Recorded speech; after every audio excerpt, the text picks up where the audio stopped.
Bonjour à tous et merci d'être avec nous aujourd'hui pour cette session de Tips and Tricks intitulée Booster vos résultats avec Sophia Document, cas d'usage et bonnes pratiques pour créer de meilleurs prompts. Je m'appelle Héloïse Naudy, je suis consultante produit chez Questel et je vais vous présenter ce webinaire consacré aux bonnes pratiques pour bien utiliser Sophia Document. Avant de commencer, je voulais vous signaler que la session est enregistrée et vous recevrez l'enregistrement et la présentation d'ici quelques jours.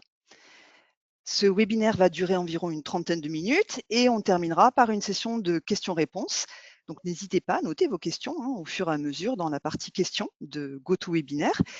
Et si jamais je n'ai pas le temps à la fin de répondre à toutes vos questions en direct, ne vous inquiétez pas, je vous recontacterai ensuite par email avec des réponses personnalisées à vos questions. Allez, on va commencer. Donc, l'intelligence artificielle est partout aujourd'hui, dans nos téléphones, dans nos emails, dans nos navigateurs de recherche et maintenant dans les brevets. Chez Questel, on a très vite compris que l'IA pouvait simplifier notre façon de travailler. Et c'est pour cette raison que Questel a développé tout un ensemble de nouvelles fonctionnalités basées sur l'IA pour vous permettre de gagner du temps et de faciliter la recherche et l'analyse de brevets. Aujourd'hui, analyser un brevet n'a plus rien à voir avec ce que c'était avant. Nous avons déjà organisé plusieurs webinaires qui détaillent ces fonctionnalités et je vous invite à les voir. Ils sont disponibles sur notre base de connaissances qui est accessible via l'icône avec un point d'interrogation en haut à droite d'Orbit Intelligence. Aujourd'hui, on va se concentrer sur Sophia Document. On va commencer par voir ce qu'est Sophia Document et puis ensuite, on va voir comment lui poser des questions, c'est-à-dire comment rédiger vos questions pour que vous puissiez améliorer vos prompts et tirer le meilleur parti de cette fonctionnalité. Et pour finir, on passera en revue des exemples concrets pour voir comment utiliser Sophia Document dans votre travail au quotidien sur des cas d'usage que vous effectuez tous les jours. Alors, on va démarrer et je vais commencer par vous expliquer ce qu'est Sophia Document pour ceux d'entre vous qui ne connaissent pas encore cette fonctionnalité. Sophia Document, c'est une fonction qui est disponible uniquement à partir des niveaux Advanced et Premium. Donc, si vous disposez du niveau essentiel d'Orbit Intelligence, Sophia Document ne sera pas visible, vous ne pourrez pas l'utiliser. Alors, si cette fonction elle vous intéresse, n'hésitez pas à contacter votre représentant commercial. Sophia Document est disponible pour toutes les collections, FemPath, FullPath, FullText, et c'est une fonctionnalité interactive basée sur l'IA qui vous aide à comprendre et à extraire les informations clés des documents brevets. Vous pouvez interagir avec Sophia Document en posant des questions sur le contenu d'un brevet ou en lui demandant d'effectuer des tâches spécifiques d'analyse. La compréhension de Sophia Document utilise les champs titre, abrégé, revendication et description. Vous pouvez accéder à Sophia Document depuis la liste de résultats de deux manières différentes, comme vous pouvez le voir sur cette diapo, soit depuis la liste de résultats, dans la colonne Sophia, là, entourée en rouge. Cette colonne, par défaut, elle est vide.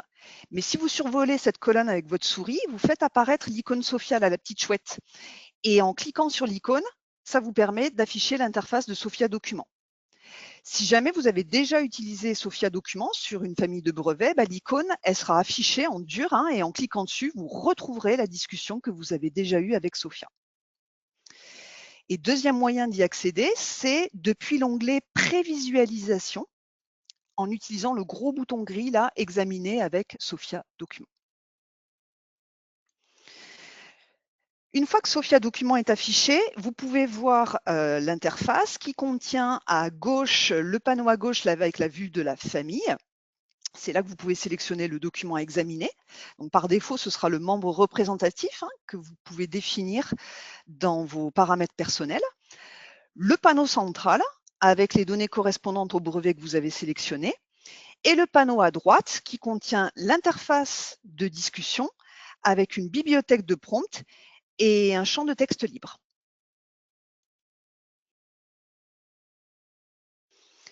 Donc, je vous rappelle que Sophia Document vous permet d'interroger un brevet en lui posant directement des questions sur son contenu. Imaginez que vous avez un brevet devant vous, un document bien dense, bien technique, et là, vous lancez Sophia Document.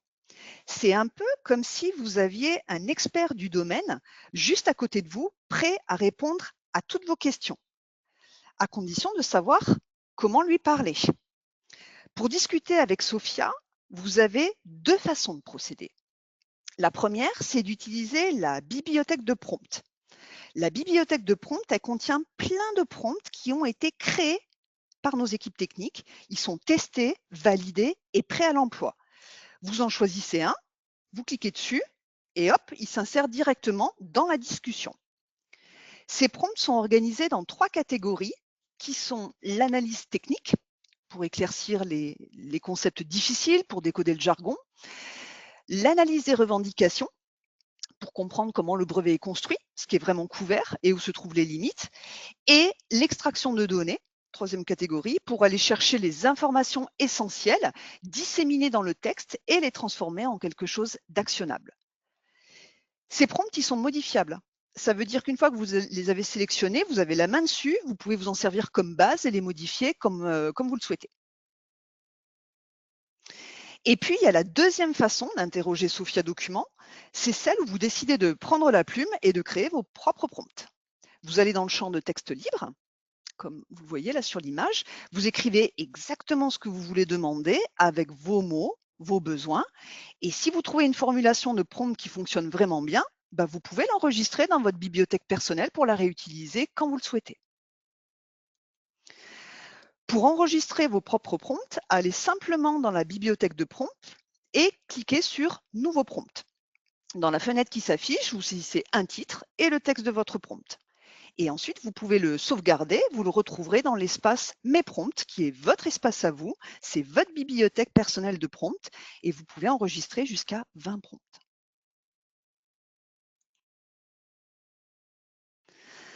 Enfin, une fois que vous avez choisi un prompt dans la bibliothèque ou bien écrit votre propre prompt, vous devez sélectionner un modèle de langage pour l'exécuter. Et là, vous avez deux possibilités. Comme vous pouvez le voir sur l'image à gauche de votre écran, vous pouvez utiliser le modèle rapide pour réaliser des tâches simples comme reformuler un texte, générer un résumé, ou encore pour faire des tâches simples, des analyses simples, comme fournir des définitions, convertir des unités, décomposer des méthodes ou des processus. Ce modèle rapide, il est en usage illimité. Autrement dit, vous pouvez l'utiliser autant de fois que vous voulez. Deuxième modèle de langage, c'est ce qu'on appelle le modèle expert. Ce modèle, lui, il a été entraîné pour réaliser des tâches plus complexes où vous avez besoin de précision et d'exhaustivité. Par exemple, pour faire une cartographie des revendications. Faites attention, le modèle expert a une limitation en termes de crédit. Un crédit, c'est une recherche lancée réussie. Vous avez eu des résultats. Ce nombre de crédits dépend de votre niveau de licence. À savoir, pour les licences Advanced, vous avez 100 crédits et pour les licences Premium, vous avez 200 crédits. Ces crédits ils sont régénérés tous les premiers du mois, donc à chaque fois, vous retrouvez pour la licence Advanced 100 crédits et pour la licence Premium 200 crédits. Pour vous aider à bien gérer vos crédits, on a mis des recommandations sur les prompts qui sont dans la bibliothèque pour vous indiquer quand est-ce qu'il vaut mieux utiliser le modèle expert. Donc, je vous ai mis une capture écran à droite là. Donc ça vous permet de bien gérer vos crédits en utilisant les modèles à bon escient. On arrive à la fin de cette première partie et je voulais vous dire quelques mots sur les aspects de sécurité. Je sais que c'est un sujet essentiel pour vous et donc pour nous aussi. Sachez que la sécurité et la confidentialité font partie intégrante de la conception de nos solutions avec un objectif clair, protéger vos données et garantir un usage en toute confiance. C'est pour ça que Questel a mis en place une politique claire avec des protocoles dédiés et des contrôles précis pour encadrer l'usage des données et garantir leur protection à chaque étape.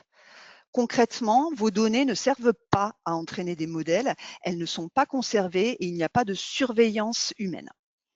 Et donc sur cette diapo, vous trouverez plusieurs liens qui détaillent toute notre politique en matière d'IA. N'hésitez pas à les consulter si vous souhaitez obtenir davantage d'informations sur nos politiques. Donc voilà pour la description de Sophia Document. Et puis maintenant, on va attaquer la deuxième partie dans laquelle nous allons voir maintenant des conseils et astuces pour optimiser vos prompts. Sophia Document vous permet d'interroger un brevet en lui posant directement des questions sur son contenu. L'objectif ici, c'est de vous montrer comment formuler vos questions de manière efficace et utiliser cette fonctionnalité au mieux pour être plus rapide et plus précis. Quand on parle à Sophia Document, la manière dont on formule un prompt, ça change tout. C'est comme dans la vraie vie. Plus vous êtes clair, plus on vous comprend et mieux on vous répond. Je vous donne un exemple. Vous allez au restaurant. Si vous dites « je veux à manger », le serveur, il peut vous apporter à peu près n'importe quoi. Une soupe, un sandwich ou une pomme. Mais si vous demandez un steak cuit à point avec une sauce au poivre et une purée de pommes de terre, eh ben là, c'est précis. Vous allez obtenir exactement ce que vous voulez. Avec Sophia Document, c'est pareil. Plus vous êtes précis, plus Sophia Document vous répond juste. Donc, on va voir ensemble 4 conseils importants pour créer des prompts vraiment efficaces. Premier conseil, donnez un objectif clair dès le départ. Autrement dit, indiquez clairement ce que vous cherchez à comprendre ou à obtenir. Une demande vague conduit à une réponse générique. Plus l'objectif est précis, plus la réponse sera pertinente et exploitable. Donc, je vous donne un exemple. Si vous dites à Sophia Document « analyse ce brevet », c'est un peu comme mon exemple précédent du restaurant « apporte-moi à manger ». Sophia Document, elle peut prendre 1000 directions différentes pour analyser le brevet. Alors que si vous dites « explique l'objectif technique principal de ce brevet » et le problème industriel qu'il cherche à résoudre, c'est clair, c'est ciblé. Et là, Sophia Document, elle sait exactement où aller et quoi faire. Deuxième conseil, prenez le temps d'indiquer le contexte. En d'autres termes, aidez Sophia Document à se concentrer sur la bonne partie du brevet. Montrez-lui exactement où regarder. Un brevet, c'est long, c'est dense et tout n'est pas toujours pertinent pour votre question. Donc, si je reprends mon exemple du restaurant, ça veut dire ne lui donnez pas le menu en entier. Montrez-lui directement la page du plat qui vous intéresse. Et donc, si vous dites simplement « résume ce brevet », Sophia Document, elle fera de son mieux, mais vous risquez d'obtenir un résumé trop large ou trop vague. Alors que si vous précisez « résume les avantages décrits dans les paragraphes 24 à 38 », vous guidez son attention et Sophia ne part pas dans tous les sens. Donc, assurez-vous d'indiquer suffisamment de détails pour orienter la réponse. Le contexte est crucial pour que Sophia Document comprenne exactement ce que vous recherchez et puisse ainsi vous fournir des réponses précises et utiles. N'hésitez pas à inclure des informations supplémentaires comme les objectifs ou les sections spécifiques du brevet. Plus vous indiquez le contexte, meilleure sera la réponse. Troisième conseil, définissez la structure de la réponse. Sophia Document peut répondre sous forme de texte ou encore de liste ou de tableau. Donc, indiquez la forme de la réponse que vous souhaitez. Une structure imposée améliore la lisibilité et facilite la réutilisation du résultat. Donc, si vous voulez quelque chose de clair, d'exploitable ou de comparable, dites-lui comment organiser l'information. Par exemple, au lieu de dire « explique l'invention », vous pouvez dire « résume l'invention » dans un tableau à 2 colonnes avec caractéristiques et effets techniques. Et vous obtiendrez quelque chose de propre, de structuré et surtout réutilisable sans effort. Quatrième conseil, utilisez des variables pour tout ce qui change. Quand vous créez vos propres prompts, pensez à ajouter des espaces réservés pour les éléments qui peuvent varier, comme des numéros de section, des numéros de revendication. Alors, un espace réservé, ce n'est pas nécessairement un chiffre, ça peut être un mot-clé aussi. Un espace réservé, c'est un peu comme ajouter un repère pour vous assurer que cette information, elle est bien renseignée avant de lancer le prompt. Comme ça, vous vous assurez de ne jamais oublier une information essentielle avant d'exécuter le prompt. Et si ces variables ne sont pas remplacées par des valeurs, vous ne pourrez pas lancer Sophia, donc ça évitera des erreurs. Voilà, donc au final, pensez le prompt comme une instruction à un collaborateur expert, plus vous êtes précis, structuré et intentionnel, plus Sophia Document deviendra performante. Pour compléter ces bonnes pratiques, on va voir maintenant 3 bonnes habitudes à adopter pour obtenir de meilleurs résultats.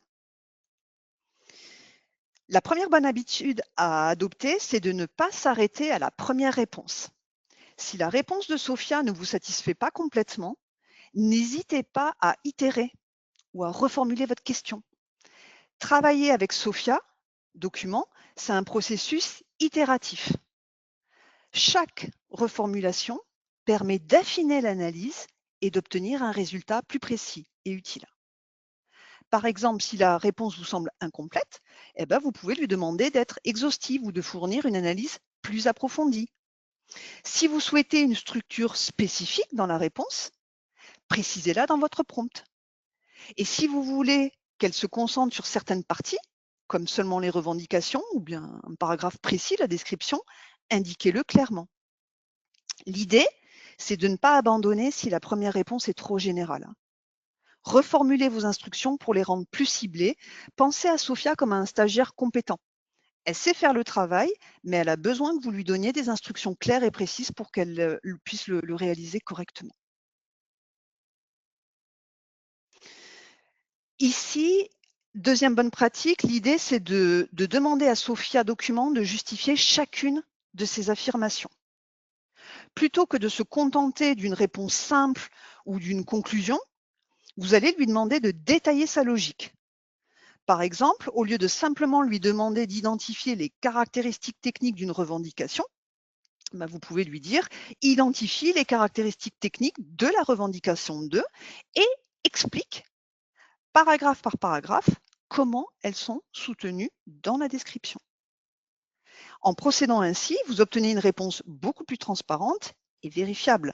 Vous savez exactement sur quoi Sophia Document s'appuie pour chaque point et vous pouvez plus facilement vérifier ou compléter l'analyse si nécessaire.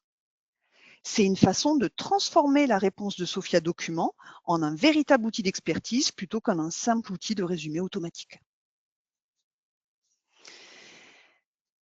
Enfin, prenez le temps de relire les réponses fournies par Sophia pour vous assurer de leur exactitude et de leur pertinence. Même si Sophia fournit une analyse détaillée, il est essentiel de vérifier et d'ajuster les informations avant de les utiliser dans un contexte réel. Utilisez les réponses de Sophia comme point de départ et ajoutez vos propres vérifications pour garantir la fiabilité de l'analyse. Par exemple, si Sophia Document identifie les caractéristiques techniques d'une revendication, relisez chaque point et vérifiez qu'il correspond bien à la description du brevet. De même, si Sophia Document résume les effets techniques ou la nouveauté, assurez-vous que ces éléments sont exactement mentionnés dans le texte du brevet et qu'aucune interprétation erronée n'a été faite. Vous pouvez même envisager, si vous le souhaitez, de demander à Sophia Document de relire et de vérifier la réponse qu'elle vous a fournie. Donc pour conclure cette partie, pensez à sauvegarder vos meilleurs prompts dans votre bibliothèque personnelle. C'est une bonne pratique simple qui vous fera gagner du temps lors de vos prochaines études.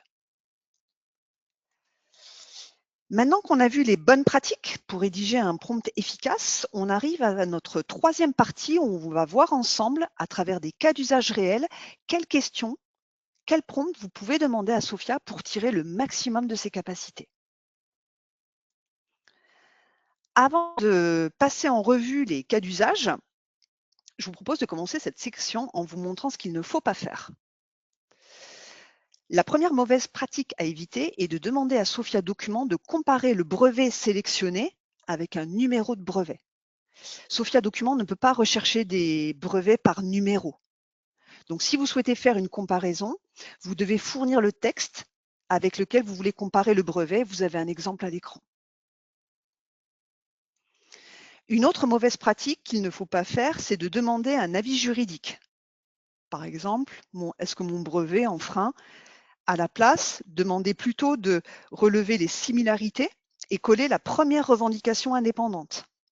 Vous pouvez spécifiquement demander si tous les éléments de chaque document sont présents Et si ce n'est pas le cas, vous pouvez demander ce qui manque ou ce qui n'est pas divulgué ou discuté. Et ensuite, vous pouvez envisager de coller le reste des revendications une par une. Alors, on va voir ensemble le premier cas d'usage qu'on va explorer ensemble. Donc, le premier cas d'usage, évaluer la nouveauté d'une idée. Donc, le cas d'usage, c'est Julie, qui est ingénieure R&D. Elle travaille sur le développement d'une nouvelle solution mécanique pour des tasses. Lors de sa recherche de brevet, elle tombe sur un brevet qui semble quelque peu similaire, un couvercle de tasse auto-fermant. Julie n'est pas une spécialiste des brevets et lire des brevets en profondeur peut la décourager parce que les brevets, c'est long et c'est technique. Donc son défi, c'est de comprendre rapidement si son concept peut être considéré comme nouveau sans passer des heures à analyser ce brevet. En d'autres termes, Julie souhaite évaluer la nouveauté et déterminer si elle doit consulter le service pays pour un examen plus approfondi et ou bien envisager de protéger son invention avec un brevet. Donc, vous pouvez voir sur l'écran la mention de Julie et en dessous le brevet qu'elle a identifié. Donc, l'objectif, il est simple là, comprendre ce que couvre le brevet et déterminer s'il existe des zones non couvertes dans lesquelles une solution alternative pourrait exister. Pour ça, elle doit poser une question pour obtenir 3 principaux éléments. 1, les problèmes que le brevet cherche à résoudre, c'est-à-dire ce qu'il vise à protéger. 2, les solutions techniques revendiquées, qui vont inclure les composants et les mécanismes qui font partie de l'invention. Et 3, les aspects qui ne sont pas entièrement couverts, autrement dit les éventuelles limites ou zones de flou dans lesquelles d'autres solutions pourraient s'inscrire. Avec cette approche, Julie peut rapidement évaluer si son concept présente un caractère innovant. Donc Julie ouvre le brevet dans Sophia Documents et elle saisit le prompt que vous pouvez voir en haut de l'écran, explique sur la base de ce brevet quel problème il résout, quelles solutions techniques sont revendiquées et s'il existe des domaines non couverts par le brevet qui pourraient permettre des solutions alternatives. Et vous voyez en dessous ce que Julie obtient grâce à Sophia Documents. Donc, elle comprend maintenant clairement ce que couvre le brevet et surtout ce qu'il ne couvre pas. Par exemple, le brevet là, traite uniquement des fuites au niveau de l'orifice de ventilation. Il ne couvre pas les fuites à l'interface couvercle-gobelet, ni celles autour d'une paille. Il n'est pas fait mention d'un système de ventilation ajustable, ni d'isolation thermique, ni des matériaux utilisés ou des aspects liés à la durabilité. Et donc, en analysant le brevet de cette manière, Julie peut, 1, comprendre le périmètre du brevet en quelques minutes plutôt qu'en quelques heures. 2, identifier des zones non couvertes où des solutions alternatives pourraient exister. Et 3, déterminer si son idée est potentiellement nouvelle avant de solliciter le service de pays. En résumé, Sophia Documents apporte à Julie une vision stratégique claire et la confiance nécessaire pour aller plus loin. Et donc là, maintenant, Julie, elle peut décider soit de poursuivre ses recherches, soit de continuer une démarche de protection par brevet pour son invention actuelle, soit de faire évoluer son invention en intégrant certaines de ses fonctionnalités manquantes, ou alors elle peut décider de ne pas aller plus loin. Passons maintenant à un autre cas d'usage. Comment transformer des brevets en fiches produits que les ingénieurs peuvent facilement comprendre. Donc, Elisabeth travaille au sein du département propriété intellectuelle et elle passe ses journées à effectuer une veille sur les brevets en suivant les brevets des concurrents, les brevets récemment publiés et même d'anciens brevets internes qui sont sous-utilisés.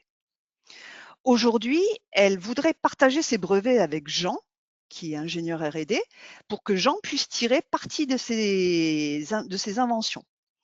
Mais le problème, c'est que les brevets sont des documents longs, juridiques et complexes.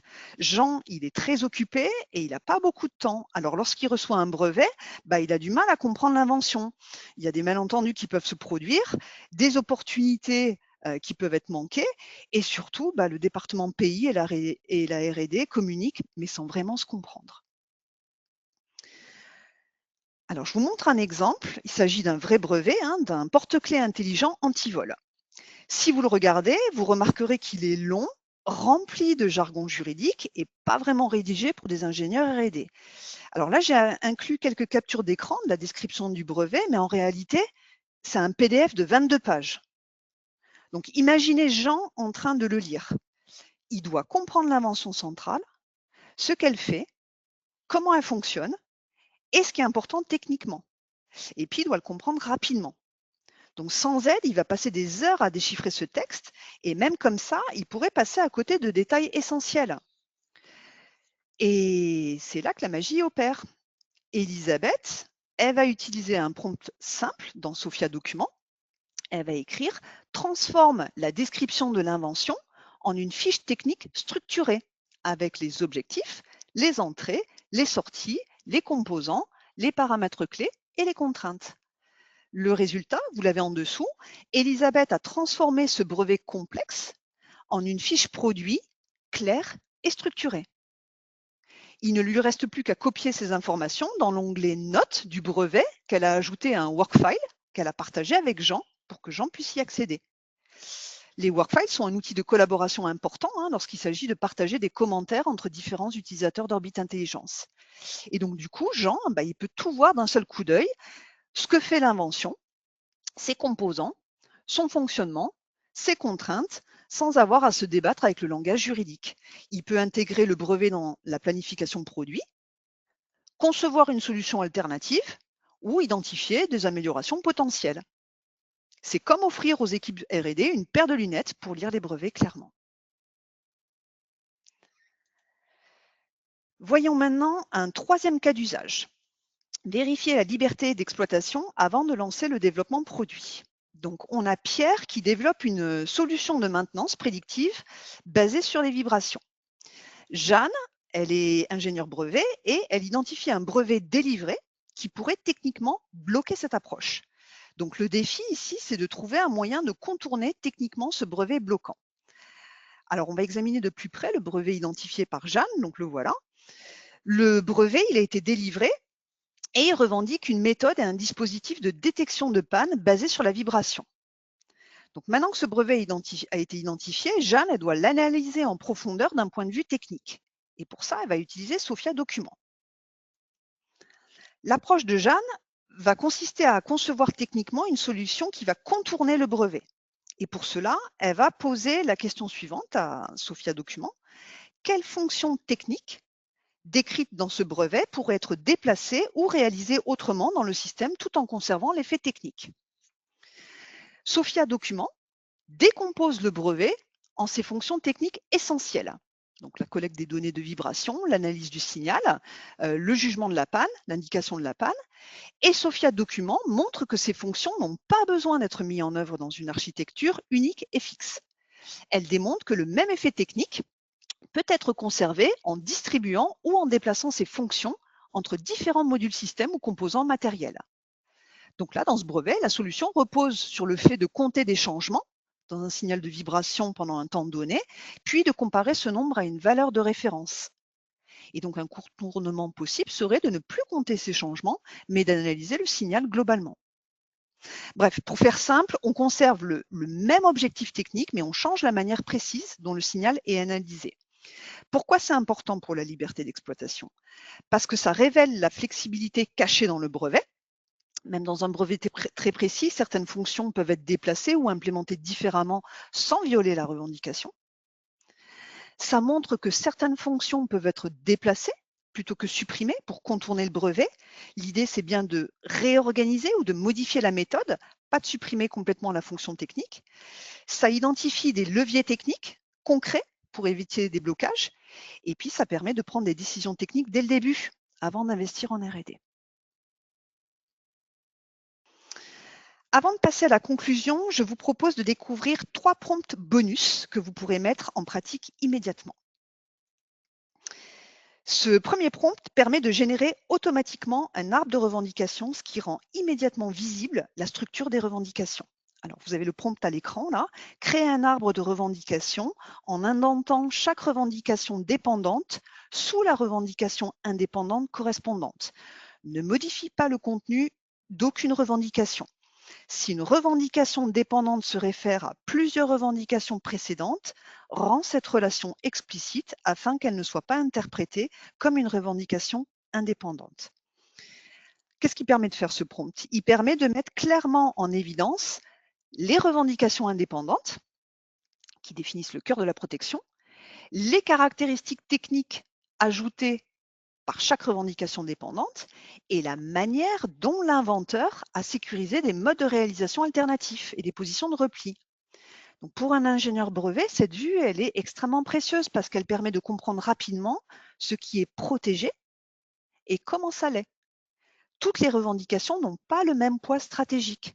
Et donc en examinant les revendications dépendantes, on peut immédiatement distinguer ce qui est essentiel, donc dans les revendications indépendantes, ce qui est optionnel, mais stratégiquement important dans les revendications dépendantes, et ce qui a été inclus pour répondre à l'art antérieur, pour renforcer la position lors de l'examen ou servir de repli en cas d'opposition ou de contentieux. Sans arbre de revendication, on peut lire 20 revendications et malgré tout manquer la hiérarchie. Donc l'arbre de revendication permet de rendre cette hiérarchie explicite. En d'autres termes, un arbre de revendication, ça transforme une liste juridique de revendications en une carte technique et stratégique claire. Ce deuxième prompt vous aidera à gagner du temps lorsque vous devez lire un brevet. Alors, je vous lis le prompt. Créez un guide de lecture en 5 minutes pour ce brevet en identifiant exactement quelle section, quel paragraphe et quelles images doivent être lues en priorité pour comprendre l'invention et quelles parties peuvent être lues ensuite. Grâce à ce prompt, vous pouvez gagner un temps considérable. Si le brevet n'est pas pertinent, vous n'avez pas besoin de lire tout le document. La lecture, elle devient beaucoup plus efficace car vous savez immédiatement quelle partie mérite votre attention. C'est particulièrement utile pour une première relecture ou pour une veille technologique rapide.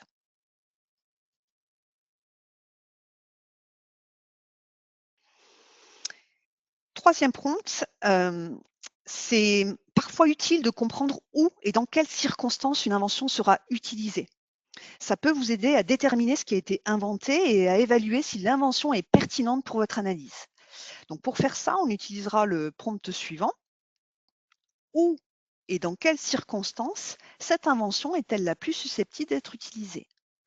Et comme vous pouvez le constater sur la capture d'écran, ce prompt y renvoie une analyse des principales circonstances et des environnements dans lesquels l'invention serait utilisée. Ici, donc, on a un objectif de caméra multilentilles adapté pour les appareils électroniques modernes, comme les smartphones, les tablettes. Donc, dans la réponse, on trouve aussi un tableau récapitulatif qui comprend le contexte d'utilisation probable, les circonstances clés et les références correspondantes, notamment les numéros de paragraphe de la description et des revendications.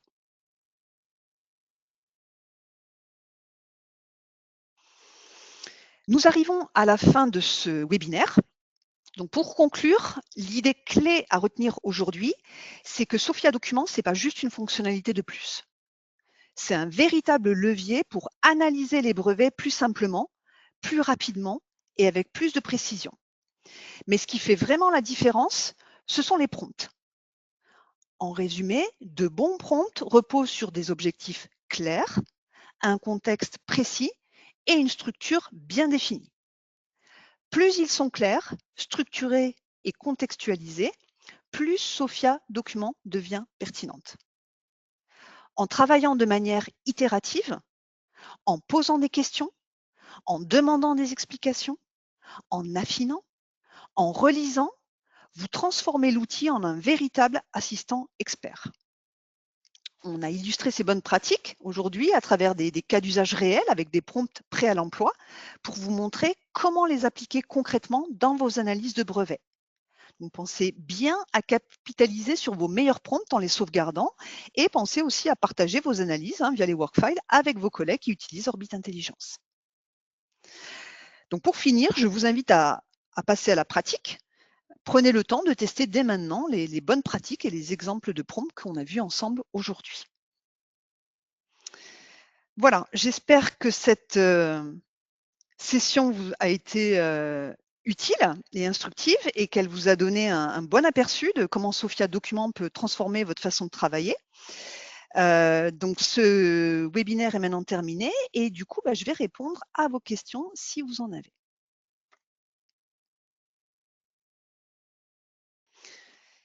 Alors, j'ai une question sur est-il possible d'utiliser Sophia Document sur plusieurs documents?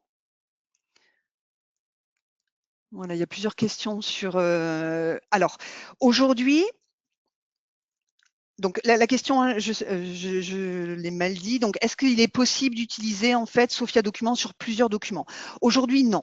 Ça n'est pas possible, mais oui, on est en train de travailler dessus. Vous aurez bientôt la possibilité d'interroger un ensemble de documents. C'est une amélioration qu'on va apporter. Donc, pour vous donner plus de précision sur ce qu'on aimerait faire, on voudrait vous donner la possibilité de travailler sur 2 cas d'usage. Le premier, c'est de vous permettre de poser la question à un ensemble de documents et vous obtiendrez une réponse. Le deuxième cas d'usage, c'est de vous permettre de poser une question à chacun des documents et vous obtiendrez une réponse pour chaque document. Autrement dit, par exemple, si vous avez 10 documents, bah, vous obtiendrez 10 réponses. Donc ça sera bientôt disponible. On est en train de travailler dessus. Question sur les crédits. Est-ce qu'il est possible de cumuler les crédits non dépensés d'un mois sur l'autre? Alors, non. Chaque premier du mois, en fait, vous aurez votre nombre de crédits qui est réinitialisé, hein, c'est-à-dire, je vous le rappelle, pour le niveau avancé, vous aurez 100 crédits et 200 pour le premium. Et pareil, je vois, est-ce qu'il est possible d'acheter des crédits si on n'en a plus? Alors non, c'est pas possible d'acheter des crédits supplémentaires. Aujourd'hui, on n'a pas d'exemple de clients qui manquent de crédit, mais si jamais vous avez utilisé tous vos crédits, n'hésitez pas à contacter votre représentant commercial pour le… Y a-t-il un LLM derrière Sophia Document? Alors oui, il y a bien un LLM. Donc Sophia Document s'appuie sur des modèles développés par OpenAI. Vous avez le modèle expert qui utilise GPT 4.1 et le modèle rapide qui utilise GPT 4.1 Nano.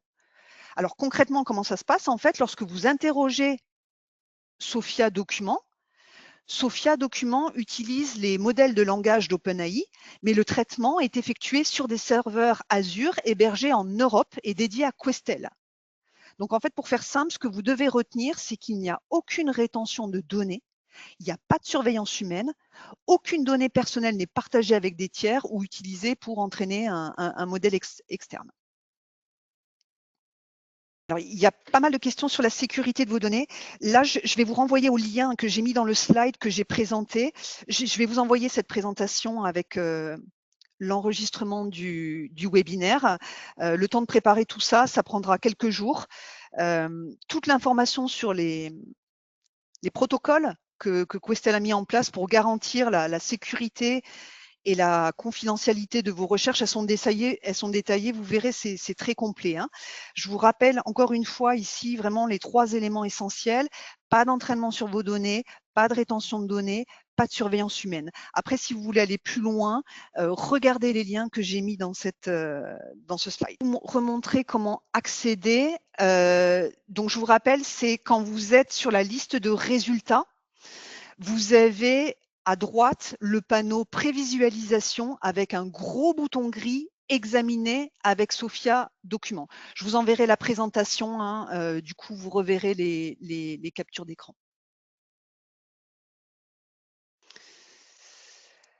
Voilà, alors il y a…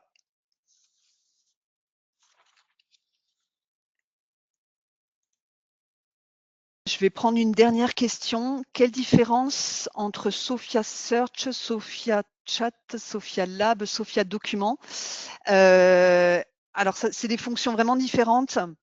Sophia Search, c'est la recherche sémantique. On a fait des webinaires là-dessus, donc n'hésitez pas à aller dans la base de connaissances. Vous avez des cas d'usage qui sont illustrés. Donc, ça vous permet de démarrer à partir d'un texte, que ce soit la description d'un produit, la description d'une invention. Ça vous permet de retrouver des brevets similaires. Sophia Chat, ça doit être surtout le nom de la fonction. Je suppose que vous évoquez Sophia Query. Sophia Query permet de poser des questions en langage naturel et Sophia Query va convertir ça en requête booléenne. Donc Sophia Query vous permet de créer des requêtes pour vous automatiquement en fait.